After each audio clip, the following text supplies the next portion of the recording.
Assalamualaikum warahmatullahi wabarakatuh. Bismillahirrahmanirrahim. Alhamdulillahi rabbil alamin. Wassalatu wassalamu ala asyrafil anbiya'i wal mursalin wa ala alihi wa sahbihi ajma'in. Subhanaka la ilma lana illa ma 'allamtana innaka antal alimul hakim. Wa la haula wa la quwwata illa billahil aliyyil azim. Sila muka surat 393 menyatakan larangan terbatas minum arak. Al-Quranul Karim dalam banyak perkara apabila ingin mengenakan hukuman terhadap sesuatu yang dirasakan berat untuk diterima oleh masyarakat, antara perkaranya ialah berjudi dan minum arak, ataupun arak pertama, judi yang kedua. Amat sukar sebenarnya untuk diberhentikan mereka ini daripada minum arak. Samalah juga barangkali dalam masyarakat kita ataupun masyarakat Islam dadah amat sukar sebenarnya untuk dihentikan.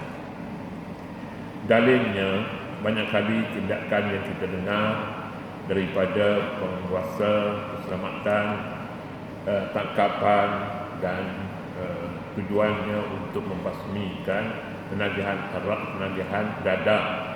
Tapi berjaya ke?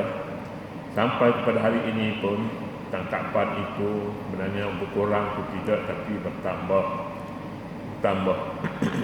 Barangkali kalangan kita pun tidak terasing dengan perkara yang seumpama ini. Mengapa berlaku demikian? Kerana orang tidak memahami bahawa menagih dadah ini dadah berbahaya kepada masyarakat Islam khususnya, tidak menyedari. Jadi untuk perkara itu perlu diatasi sebenarnya dengan memberi kepahaman agama. Kepahaman di dalam agama Al-Quran Karim mengajar orang-orang yang tugas di lapangan ini supaya menggunakan pendidikan targhib dan tarhib. Targhib dan tarhib ini menakutkan dan merangsang, Jadi ini dua perkara yang diambil tindakan, yang diambil berat oleh Islam dalam setiap nasihat yang diberi. Kerana ada orang yang boleh, yang bagus sebenarnya, bukan yang ambil tindakan menakutkan. Ada di antara menakutkan ini seperti sebab ini pun antara targhib ataupun tarhib, menakutkan, ataupun ada yang diberi pun masih ada. Kerana tarhib tidak ditentukan cara. Ada yang disebutnya ta'zir. Ta'zir ini adanya tindakan bukan pukul, tetapi ambil tindakan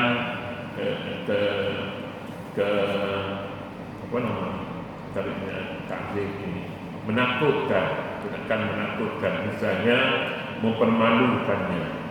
Dalam kes puasa misalnya kita lihat pernah ada tindakan di bawa memusing bandar Kuala Lumpur misalnya, dan letak di tangannya itu makanan. Kalau dia ni kesalahannya merokok misalnya, dia serokok di hadapan orang ramai. Tindakan yang seumpama ini jika kerap kali berlaku, orang terkenal semuanya, inilah dia yang penagih, inilah dia yang orang yang tidak puasa dalam bulan Ramadan. Dan banyak lagi cara yang boleh dibuat. Ataupun apa lagi lah. Dulu saya di sekolah ma'had ni, sekolah agama lah kira-kiranya. Ada pagi-pagi orang buat barisan, dia tak buat barisan, dia pergi merokok. Ketika itu Datuk Aziz Allah Yarham, dia pun salah seorang tenaga pengajar juga, dan ada seorang yang namanya Ustaz Yusuf Ya'qub ini saya pergi ke mana tu, anak dia dua orang doktor di kementerian itu ada seorang, dan bidang betul ini bidang agama lah banyak. Tak apa yang itu kita nak sebutnya macam mana tindakan yang dibuat ketika orang buat warisan. Dia tak ada. Rupa-rupanya dia pergi isap rokok. Okey, dia kata hari ni minggu ni dia kata tak apa lagi, dia kata nak merokok lah. Minggu depan dia keluar. Minggu depan kita suruh dia isap rokok di atas ni pentas ni, kata dia ni pentas, supaya kawan-kawan semua menyaksikan bahawa dia merokok. Kita bagi apa? Kita tidak bagi rokok, kita bagi pisang saja. Dia kata dia makan depan orang ramai. Makan pisang depan orang ramai, datang pentas. Rupanya minggu depan tak ada seorang pun. Tak ada, kerana takut kan. Makan pisang, patutnya makan pisang ni tak takut lah. Takut makan pisang ni, minggu depan ni tak ada dah. Di belakang tandas sekolah itu lagi ada siapa pun lagi yang hadir pada minggu depan. Tapi minggu yang di istihad itu masih ada lagi. Masih ada. Ini namanya ta'zir. Ta'zir namanya mempermalukan. Itu maknanya ta'zir. Ini yang pertama disebutnya semadan.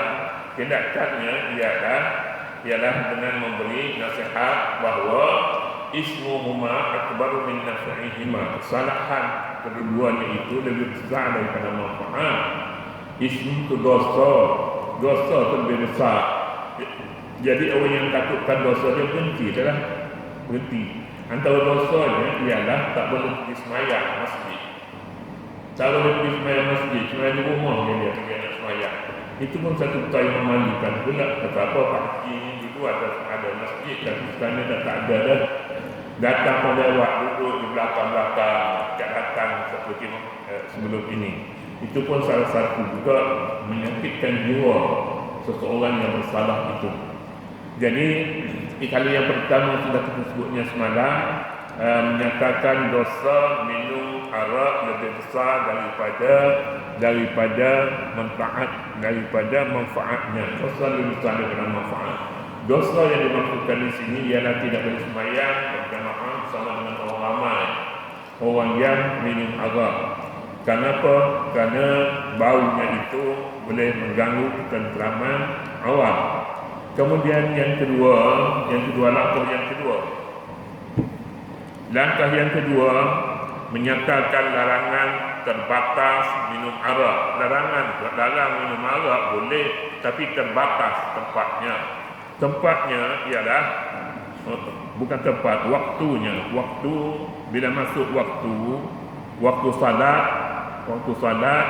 orang bergerak ke masjid, tetapi dia yang minum arak tak boleh datang ke masjid. Itu pun satu tindakan juga. Adalah sebabnya Islam sebenarnya apabila mengambil langkah-langkah yang sumpah ini, dulu ringan larangan itu, tapi semakin hari semakin keras, dan lebih keras daripada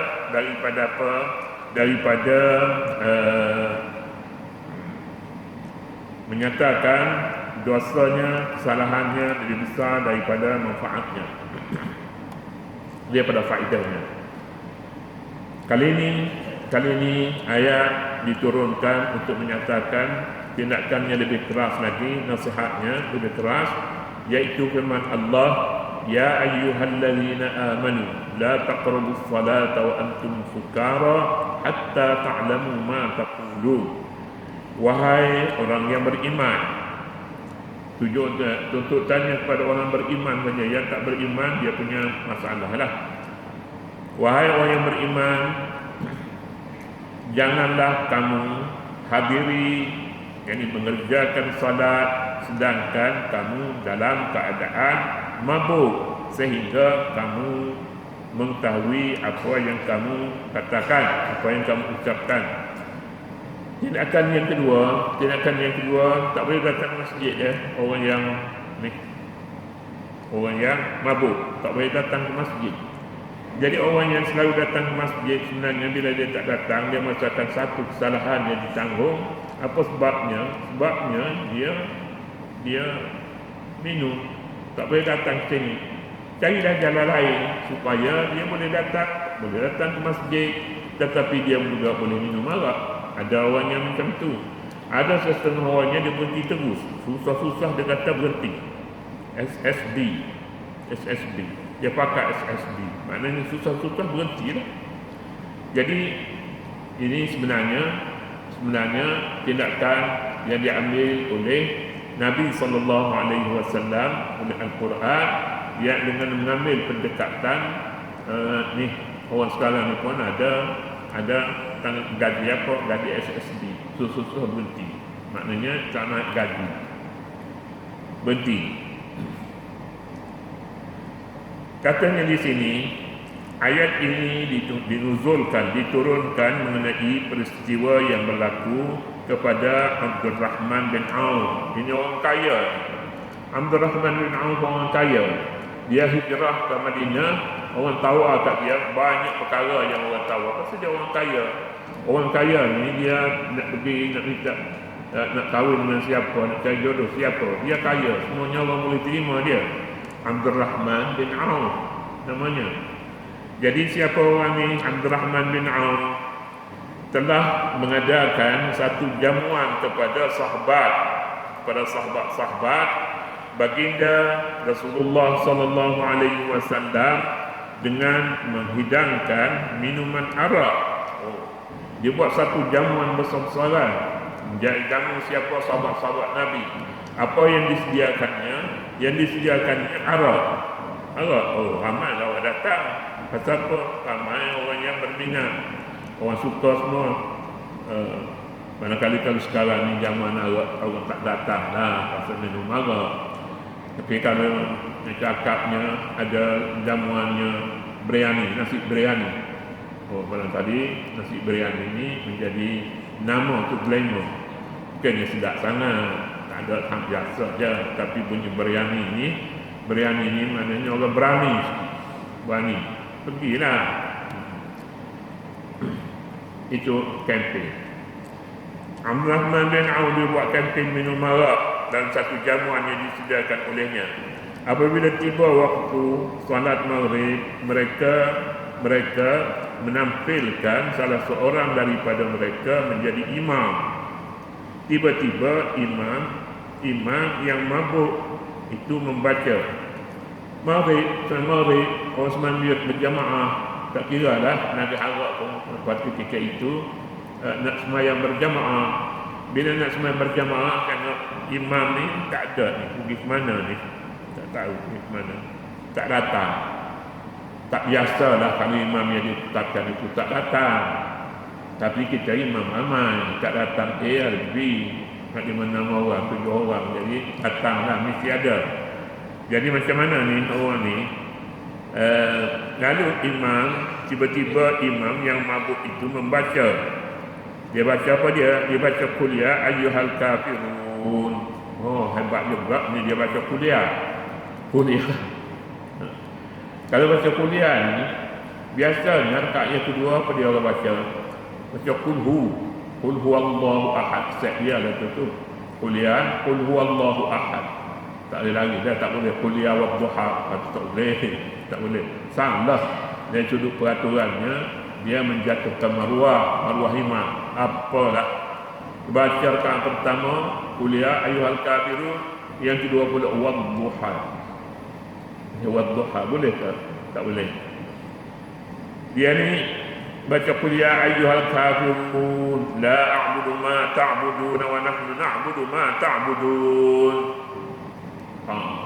Kawan mabuk. Orang di belakang ini itulah barangkali. Tapi imam ni mabuk. Maknanya boleh jadi imam, orang mabuk boleh jadi imam. Boleh pada awal ni, peringkat yang kedua, pengharaman arak. Dia taklah tegas lagi. Tapi kalau mabuk tak boleh datang ke surau, tak boleh datang ke masjid. Dan kalau datang ke masjid pun dia buat masalah. Orang latih dia, orang tolak dia jadi imam. Maka imam ni baca la nahnu na'budu ma ta'budun. Apa maknanya?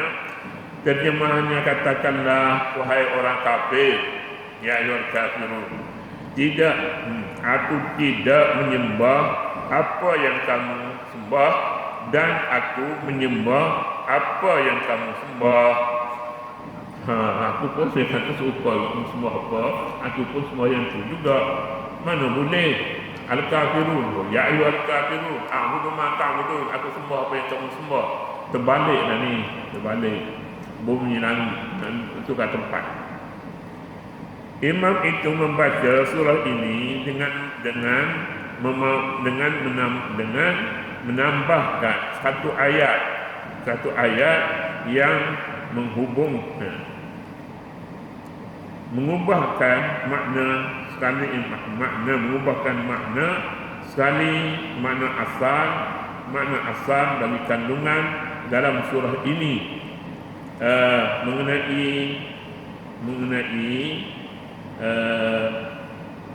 mengenai peristiwa itu. Allah Subhanahu wa taala menurunkan ayat di atas. Ayat di atas merupakan yang pertama yang melarang dengan tegas amalan meminum arak, tetapi larangan itu masih dibataskan dengan waktu salat sahaja. Kerana itu segolongan orang Islam masih meneruskan minum selepas salat Isya dan salat subuh, kerana dua-dua ruang waktu itu memberi masa lapang yang panjang untuk menghilangkan rasa mabuk sebelum mereka mendirikan salat kemudiannya. Macam mana ni? Ayat menyatakan la taqrabus salata wa antum sukara, jangan kamu hampir salat. Jangan kamu menghampiri salat dulunya di masjid. Sekarang ni kalau tak boleh masjid, bersemai di rumah pun tak apa. Dulu dah jadi adat dan begitu, walaupun sunat saja semai di masjid. Tetapi pada awal Islam, sembahyang di masjid, apa-apa pun sembahyang ni, Zuhur, Asar, Maghrib, 5 waktu itu kena sembahyang di masjid. Tapi kalau tak boleh sembahyang di masjid, macam mana? Satu kesalahan lah seolah-olahnya. Kita ni berdosa, kadang-kadangnya kita takutkan orang. Ada pun kadang-kadangnya pula kita berasa dosa ni hati kita yang dulu menegur kita. Hati.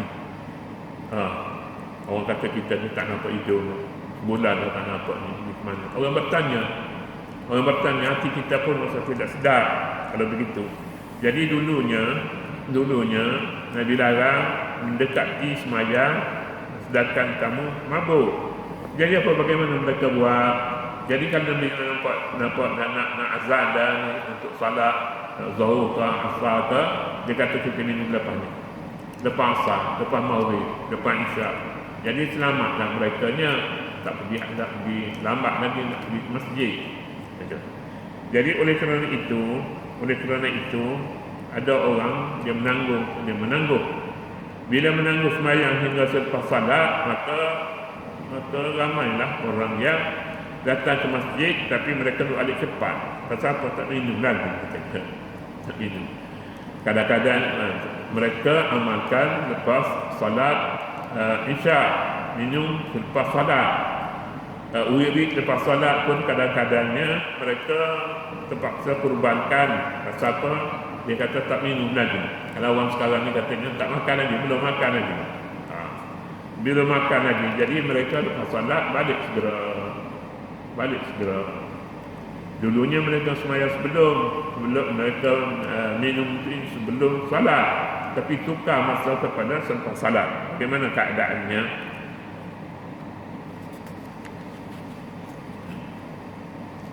Habis dah cakap tu. Jadi ini dia panggilnya hilaf. Tipu diri sendiri. Tipulah mereka, tapi tipu ni Islam ada lagi kaedah-kaedah lain lagi, banyak lagi. Tukar tindakan daripada larangan pergi ke masjid kerana menunaikan salat. Apabila hampir salat, datang pulanya perintah yang keempat pula lebih tegas lagi, lebih tegas, iaitu menamakan arak dan judi itu rijsun, najis, rijsun min amali syaitan fajtanibuhu, jauhilah arak dan judi ini, sama ada sebelum ataupun selepas salat. Jadi terkurung macam mana? Mereka tak boleh datang semayang kerana masalah arak, tak bolehlah arak sama ada selepas ataupun sebelum, tak boleh minum kerana barang tu najis. Jadi najis, semayang di rumah pun tak boleh, semayang di masjid pun tak boleh. Itu langkah yang keempat yang kita akan sambung besok. Allah Subhanahu wa taala a'lam. A'udzubillahi minasyaitonir rajim. Bismillahirrahmanirrahim. Rabbana zalamna anfusana wa in lam taghfir lana wa tarhamna lanakunanna minal khasirin. Allahumma a'inna 'ala dhikrika wa syukrika wa husni ibadatik. Sallallahu 'ala nabiyyina wa 'ala alihi wa sahbihi wa sallam, walhamdulillahi rabbil alamin.